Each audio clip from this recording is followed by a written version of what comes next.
Hello, everyone. Welcome back. I hope you've enjoyed the talks and presentations today as much as I have. My name is Philip Lee, and I'm the protocol architect at Molecule. And over the next 20 minutes or so, I'd like to introduce you to Onchain Labs. It's a powerful new protocol we've been building at Molecule that gives research projects a single, sovereign home on-chain. So with the popularization of LLMs and agents over the past few years, we're increasingly seeing research become more and more agentic. However, research has been facilitated in this way for a long time now. The most famous example is, of course, AlphaFold 2.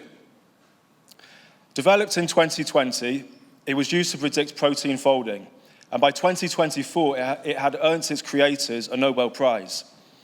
Going back a bit further to 2009, researchers at the University of Cambridge and Aberystwyth University developed Adam.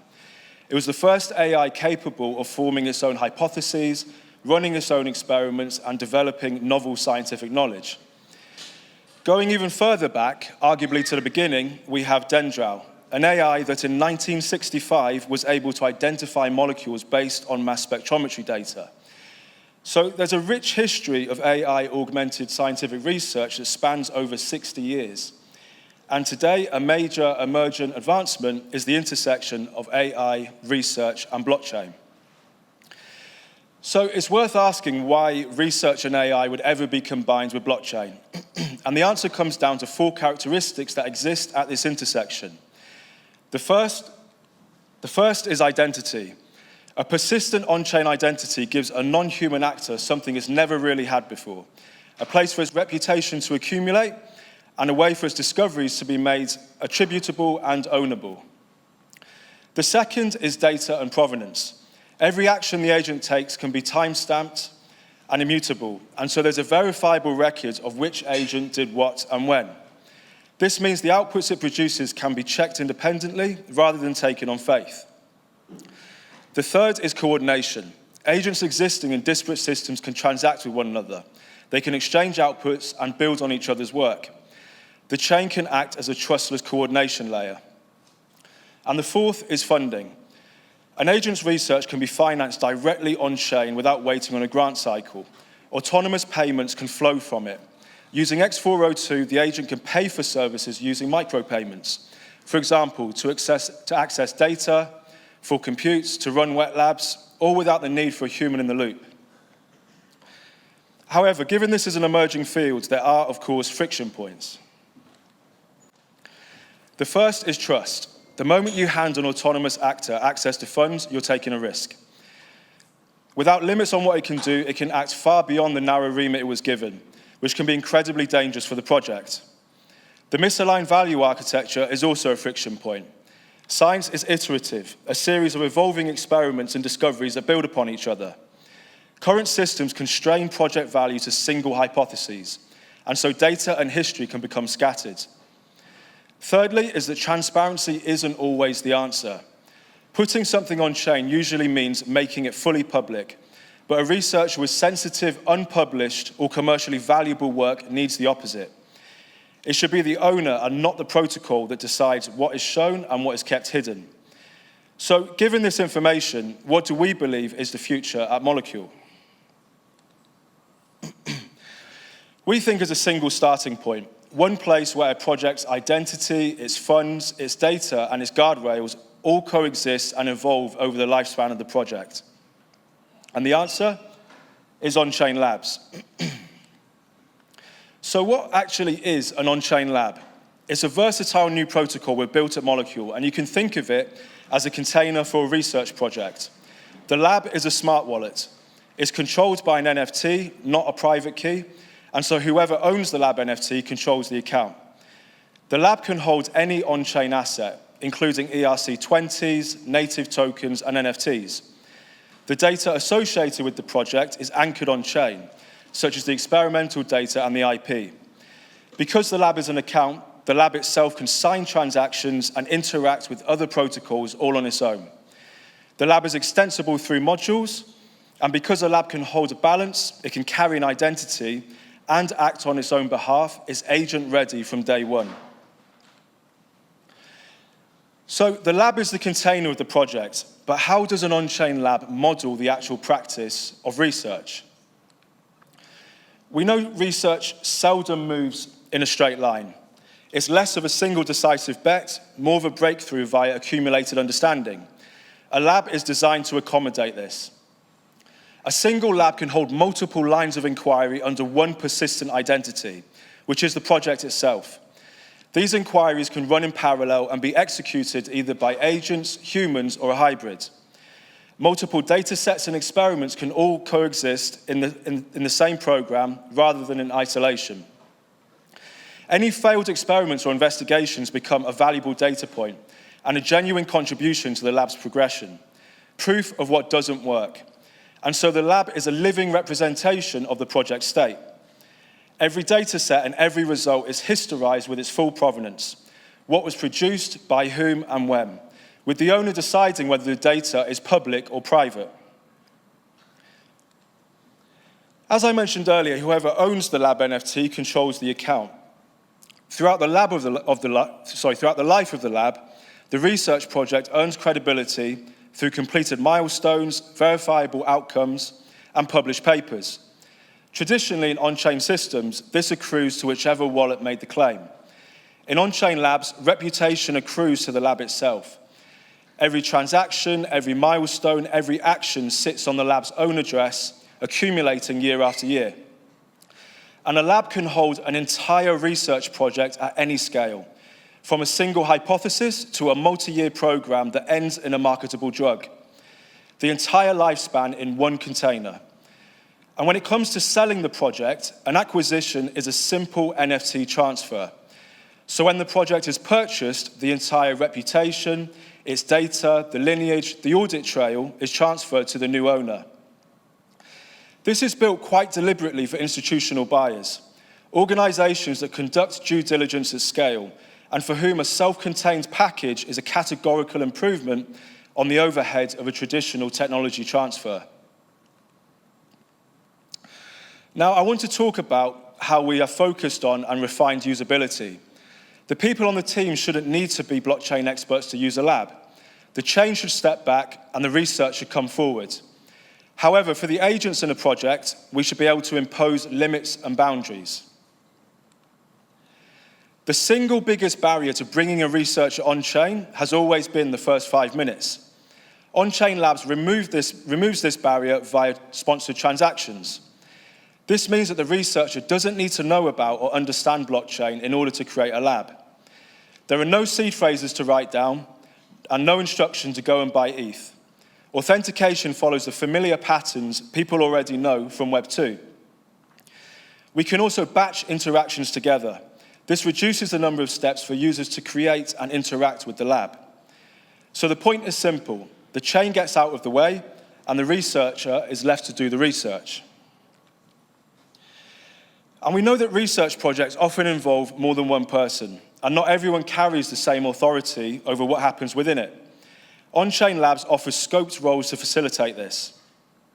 At the top, we have the owner, the holder of the lab NFT. They have full authority. This includes the two powers that matter most: transferring the lab itself and installing or removing the modules that define what it can do. Contributors perform scoped operations within the lab, for example, uploading or modifying files. They have enough authority to do the day's work, but not enough to walk off with the project. Viewers are able to read the public state of the lab as well as having access to whichever private data has been selectively shared with them. A viewer may be a potential collaborator or a prospective buyer conducting due diligence. Agents can also be assigned as a contributor or a viewer, which means that they can manage the data in a lab or have read-only access. And we all know you should never fully trust your agents. And so for us, it was incredibly important that we provided configurable guardrails. This means projects can limit the actions that an agent could take. Considering the assets, the treasury, the data that a lab could hold, we see this as a powerful addition. And the scoping is fine-grained. You can restrict an agent so it can only interact with specific contract addresses, functions, amounts, and all of this can be frequency and sum limited. The policy is also expirable and revocable, so the agent doesn't have this privilege forever. And there's a final structural safeguard. When the lab transfers, agent permissions do not travel with it. Every permission is bound to the owner, so the moment ownership changes, the permissions are revoked. So an agent operating under a lab can only act within the boundaries that were assigned to it. We've added another feature to labs which facilitates agentic autonomy. X402. So X402 allows agents to pay for API calls using on-chain funds. And all of our major protocol endpoints are X402 compliant. Settlement happens on-chain per operation. And the cool thing is that if the agent has the correct permissions within the lab, it can pay for services using funds stored within the lab treasury. In the future, we're looking to make X402 even more granular on the lab level. We want to implement paid reads for private data. This means that a researcher or an agent can assign a price to a piece of data, and if the price is paid, the user can access the data and decrypt it. The worlds of blockchain, and in particular AI, move incredibly quickly, and we wanted to ensure that on-chain labs remains relevant. And we did this through ensuring that an on-chain lab is composable and modular. Fundamentally, we've designed on-chain labs,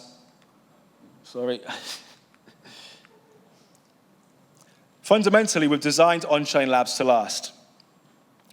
A lab is a smart account, and so to the rest of the on-chain world, it's viewed as just an address. It holds balances, makes calls, and generates signatures like any other account. So anything an ordinary wallet can do, a lab can do.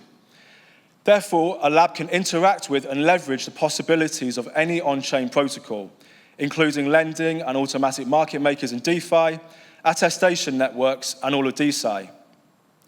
And to future-proof labs, we've based the architecture on a modular system, so a user can extend the functionality of labs by simply installing modules. This means that as a project grows, their demands shift and requirements change, they can adapt their lab to fit their needs. So on-chain labs is not just conceptually the hub of the project, it's also the hub of the architecture. So where do users go to extend their lab? We needed an on-chain service that stores all of the modules that a user can access. And the answer to this is the Molecule Module Registry. Every module that is available to an on-chain lab is listed in this system. Of course, the moment you let capabilities be added to an account, you have to ask who vouches for them and are they safe? And today that registry is curated. A module can only become installable once it's been fully audited and attested to on-chain. However, the registry is designed to open up.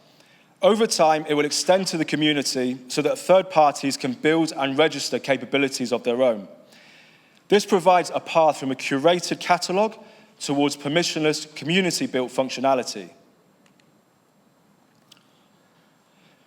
So, we've just seen how modules give an on-chain lab its capabilities. Now I want to turn to how an on-chain lab connects to data. On-chain labs was built to be agnostic about where its data lives. Where many on-chain systems hardwire a single provider, say everything on IPFS, the data source connections of an on-chain lab are configurable and historized. We're launching with Camu, but a project could use whichever provider it sees fit. IPFS for content address data, Arwe for permanence, Ocean Protocol for AI datasets. On-chain labs is flexible enough to hold effectively any pointer, so a project can always draw on the right source for each kind. But this openness still has safeguards. Every link is cryptographically verified before it's accepted and fully recorded on-chain. This means nothing can be quietly attached to an on-chain lab that doesn't belong. An on-chain lab is not limited to one connection. You can attach multiple data sources to a single on-chain lab.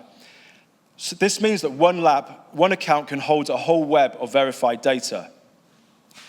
Finally, the whole system is pluggable by design. New providers plug straight in with their own verification, so we don't need to decide today which sources will matter tomorrow. So the fact that the system is modular means that we can already start thinking about what comes next. We're actively designing treasury management modules such as clawback mechanisms, milestone-based payouts, and DeFi integrations. We're investigating tokenization of individual labs and fractionalization of a project's value, and we're currently building out the coin-to-company model. We already have integrations with DeSci ecosystem partners such as Pept.ai and various wet lab providers in the pipeline. So I want to leave you with where we started. AI is increasingly accelerating the pace of scientific research. The moment you give agents a place to act from that includes an identity, a treasury, guardrails, and a verifiable record, the science they produce becomes more robust, more reproducible, and far easier to trust. That intersection, research, AI, and blockchain, is the accelerant for the next era of science and the foundation it gets built upon. And it begins with a single lab. Thank you.